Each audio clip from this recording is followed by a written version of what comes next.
Varahi silks వారి grand festive celebrations పొందండి 10,000 రూపాయలు ఆపై కొనుగోలుపై బంగారు నాణెం ఉచితంగా.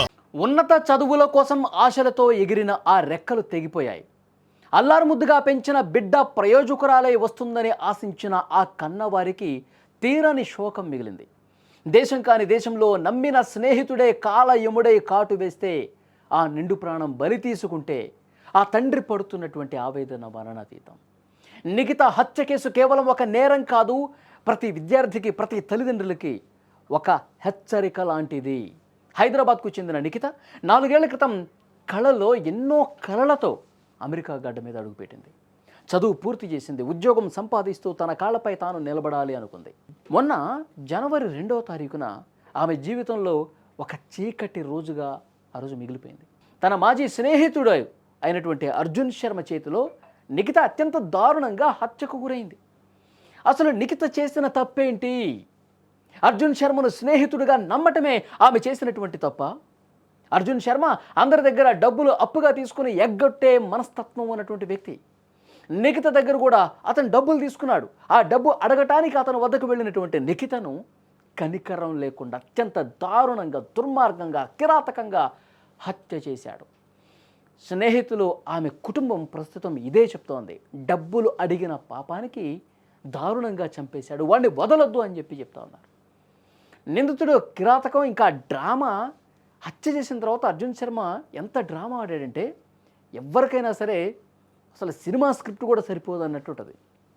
నిఖితని చంపేశాడంటే, డబ్బుల కోసం వచ్చినటువంటి నిఖితని తన అపార్ట్మెంట్లోనే చంపేసి ఆమె మృతదేహాన్ని అక్కడే దాచిపెట్టేసి ఏమీ తెలియనట్టు పోలీసులకు మిస్సింగ్ కేసు అని చెప్పి పెట్టాడు.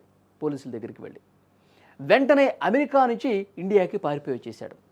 పోలీసులు అతని ఇంటిని తనిఖీ చేశారు. ఎందుకంటే వాళ్ళకి అనుమానం వచ్చింది. అసలు కంప్లైంట్ ఇచ్చినోడు ఏడి అని చెప్పి ఇన్వెస్టిగేషన్లో ఎతుకుతారు కదా. ఎక్కడ అంటే అమెరికా నుంచి పారిపోయి ఇండియాకి వెళ్ళిపోయాడు. ఎందుకు వెళ్ళిపోయాడు? అనుమానం బలపడింది. డైరెక్ట్గా అతని అపార్ట్మెంట్కి వచ్చారు, అతని ఇంటి లోపలికి వచ్చారు. చూస్తే మృతదేహం బయటపడింది. ఎక్కడో మూలన దాచేశాడు. పోలీసులు అన్నీ వెతుకుతారు కదా. మృతదేహం బయటపడింది.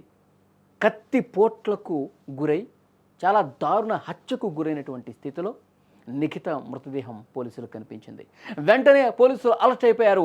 ఇంటర్పోల్ పోలీసులకి సమాచారం అందిస్తే ఇక్కడ ఉన్నటువంటి అధికారులు, పోలీసులు కూడా అక్కడి పోలీసులకు సహకరించి తమిళనాడులో ఉన్నట్టుగా తెలుసుకుని వెంటనే అతన్ని అరెస్ట్ చేశారు. ఇక్కడ మనం గమనించాల్సింది ఒకటే, ముఖ్యంగా విదేశాలకు వెళ్ళే యువతి యువకులకు ఇదొక గుణపాఠం. దేశం కాని దేశంలో మనం ఎవరితో స్నేహం చేస్తున్నాం, వాళ్ళు ఎలాంటి వాళ్ళు, ఎలాంటి మనస్తత్వం కలిగిన వాళ్ళు, అతని చరిత్ర ఏంటి, ఇవన్నీ 1కి 2 సార్లు ఆలోచించాలి. ఆర్థికపరమైనటువంటి లావాదేవీల విషయంలో ఎంతటి వాళ్ళనైనా సరే గుడ్డిగా మనం నమ్మకూడదు అనటానికి ఇది కరెక్ట్ ఎగ్జాంపుల్గా నిలిచింది. మన కష్టార్జితం అడగటానికి, మనం ఇచ్చినటువంటి అప్పు, మన డబ్బులు మనం తీసుకోవటానికి వెళితే ఇంత దారుణంగా చంపేస్తారా? మనుషులు ఎంత దారుణంగా తయారైపోయారంటానికి ఇది ఒక ప్రత్యక్ష ఉదాహరణ.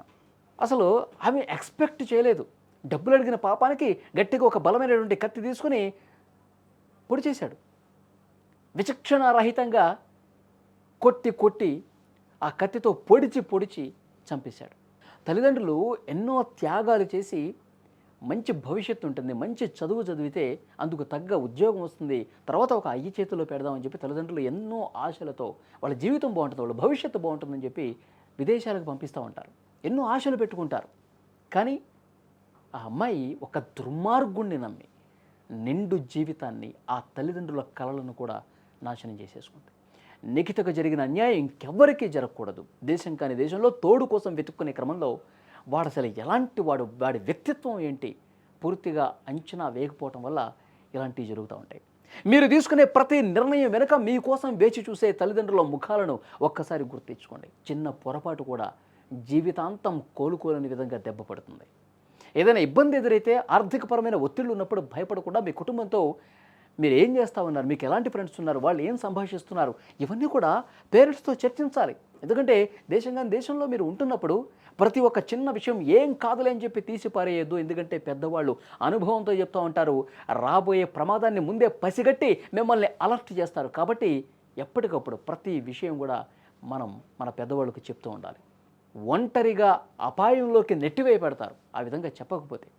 శత్రువు ఎక్కడో ఉండడు, స్నేహితుడి ముసుగులో, బంధువుల ముసుగులో, మనకి తెలిసిన వాళ్ళ ముసుగులో సమయం వచ్చినప్పుడు వాళ్ళు బయట పెడతారు.